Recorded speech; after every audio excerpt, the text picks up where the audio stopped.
How long have you been in the music business, doing what you're doing now, or even? I want to say about 20, maybe 20. You're too young to be in the business. 20 years. Yes. Yeah. Maybe about that, 15 to 20. You know? So, over 20 years, what would you say the biggest challenge has been for you in your career so far? The biggest challenge? Yeah. Wow, that's a good one. I don't know any challenge because everything has been, whoop, okay, I have that under my belt, whoop, I have that musically, and, you know, just being around brothers and sisters that, you know, influenced me. So challenge, I don't know to say if I really had. Okay, well, fighting butterflies, like when I first... Nerves. Yeah. Yes, okay. But then it was, just relax yourself, man. This is your family you're doing this for. Right. And once I got the grasp of that, it was a cakewalk. I mean, okay, so maybe challenge wasn't the right word. Maybe I should rephrase it and say, are you happy with where you are after 20 years? Well, see, now that's a good one, too. Yes and no. Yes, because I've learned, right, you know, where to put things, where not to put things. And no, because I do feel I should be further along. Or you'd like to be further along? I would like to be further along, yes. You know, a lot of us are talking about the word should and whether it should be in the English language or not. And then I think it should, ought to be removed. Right. Yeah. Okay, so take the other side of that now.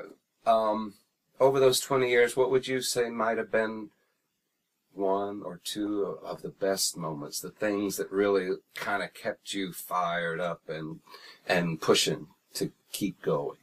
What has kept me fired up? Yeah. Reggae music itself. Right. You know, just doing that.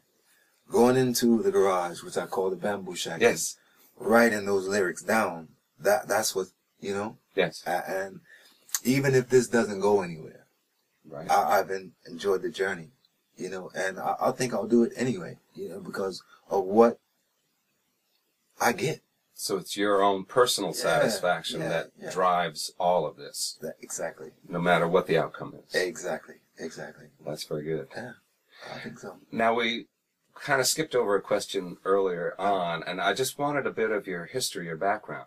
Are you from Jamaica? No, actually, I was born in New Jersey, Newark. You don't have a Jersey accent, I'm sorry. I was born in Newark. Okay. But my background, my mother, she is Cherokee.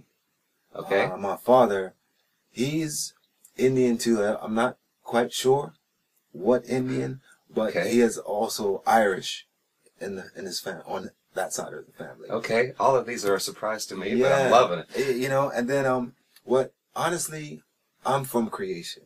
Yes. All of us are. Sure. Are from creation. But to say where you're from, the birthplace, I was born in New Jersey, you know. And where did you grow up then? I grew up in New Jersey. We moved to Laurinburg, North Carolina, when I was maybe 5, 6. Okay. You know, something like that. And I grew up there. In Laurinburg, went to school. Moved out of there, went back to New Jersey. You know, and then family members, you know, from I have family in England, I have family in South Carolina, I have family in New York. You know, so I've been, you know, like that. Yeah. You know? Sure.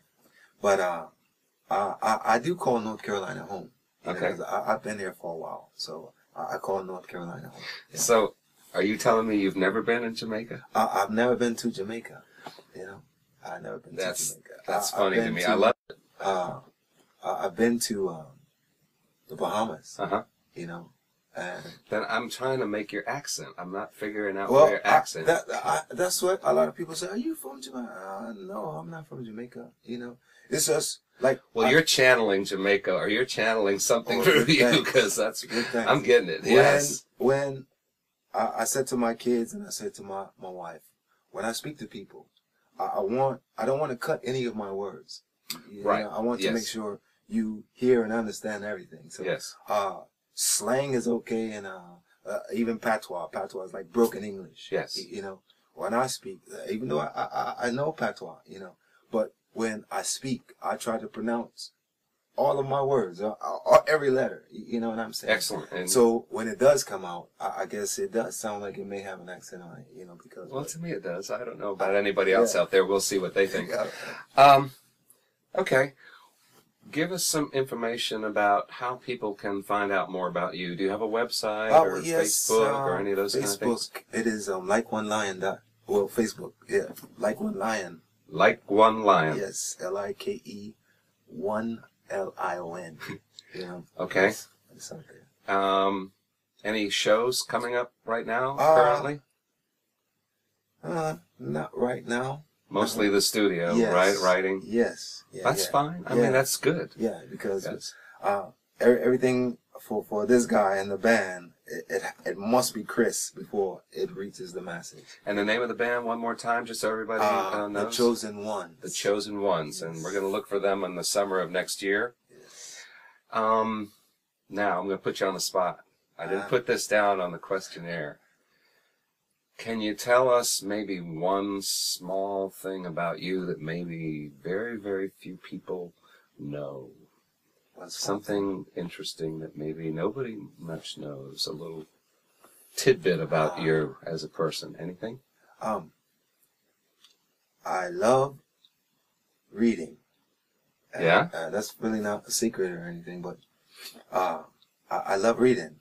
It's all types of books? All types of books, especially spiritual. Mm-hmm. You know, like ancient. Like I read the Book of Enoch.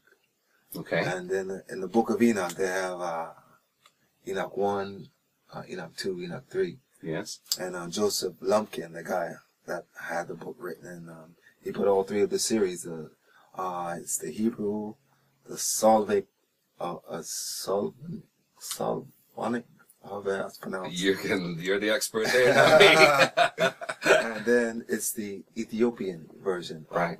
You know, so books, I love books. Something that people don't know about me, I crochet.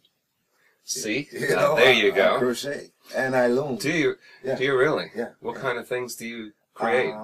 I do crowns, the little tams, if you will. Yes. Scarves. I'm trying to get into the shoes. Okay. You know, and the gloves.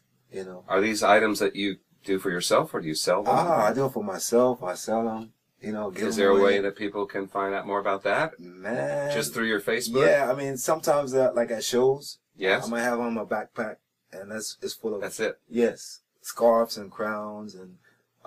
Maybe some oils or incense. Wow. Yeah. But you don't have a Facebook page or any kind of identity there. No, okay. Not for that. Yeah. Well, I might hit you up for some of that. Okay, cool. No problem. All right. Well, that's Ramu from here at Two Egrets Studio in Greensboro, featured artist for October of 2012. Have a great day, and we'll be back next month. Rastafari. Rastafari. One love.